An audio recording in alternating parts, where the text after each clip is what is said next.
Look at this magical book. I wonder what's inside. Let's sing, dance, read and play. A new adventure starts today. ஒரு தடவை பசுமை மற்றும் அமைதியுடன் கூடிய ஒரு பெரிய காடு இருந்தது. அந்தக் காட்டில் பறவைகள் இசைப்பது போல் ஒலித்தன.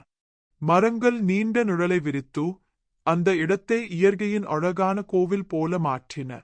அந்தக் காட்டுக்குள் இரண்டு நெருக்கமான நண்பர்கள், ராம் மற்றும் அருண், சுறுசுறுப்பாக நடந்து கொண்டிருந்தனர். அவர்கள் சிறுவயதில் இருந்தே சிறந்த நண்பர்கள். எதையும் பகிர்ந்து கொண்டவர்கள். ஒரு நாளை முழுவதும் ஒரு சுவாரஸ்யமான பயணமாக மாற்றலாம் என்ற எண்ணத்துடன் அவர்கள் காட்டில் சுற்றுப்பயணமாக வந்திருந்தனர். பாதையில் இருவரும் சிரித்து பழைய நினைவுகளை பகிர்ந்து கொண்டனர். சூரியன் வானத்தில் ஒளிர்ந்தபடி மரங்களின் இடையே சாயும் ஒளி அந்த இடத்தை மேலும் அழகுபடுத்தியது. நம்முடைய நட்பும் வலிமையானது என்று அருண். ஆனால் அந்த சந்தோஷமான தருணங்களில் ஒரு சத்தம் இருவரையும் உறைய வைத்தது. பக்கத்திலிருந்து இளநிலை கிளைகளைக் கடந்த ஒரு பெரிய கரடி வெளியே வந்தது. அதன் கண்கள் வெறித்தனமாக இருந்தது, நகங்கள் கூர்மையாக இருந்தன. அது அருகில் வந்தவுடன் இருவரும் பயந்துவிட்டனர். அவர்களது இதயங்கள் துடிப்பது சத்தமாக கேட்டது. ராம் பயத்தில் திகைத்து போனார். எந்த வழி என்று கூட யோசிக்காமல் அருகில் இருந்த ஒரு உயரமான மரத்தை நோக்கி ஓடினார். மரத்தின் மேலே விரைந்து ஏறினார். நான் என் உயிரை காப்பாற்றணும் என்று அவர் மனத்தில் நினைத்தார்.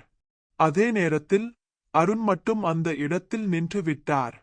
அவருக்கு மரம் ஏற வரவில்லை. ஆனால் அவர் சிந்தித்தார். அவர் நினைவு கூர்ந்தார். கரடிகள் இறந்தவர்கள் மீது தாக்காதாம் டூட்.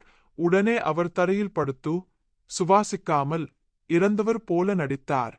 அவர் கண்களை மூடியிருந்தார். மூச்சை தக்க வைத்தார். கரடி நெருங்கியது. அருணின் முகத்தை மனம் பார்த்தது. சில நிமிடங்கள் அது நின்றுவிட்டு சலித்து அந்த இடத்தை விட்டு நடந்து சென்றது. அருண் மெதுவாக கண்ணை திறந்தார்.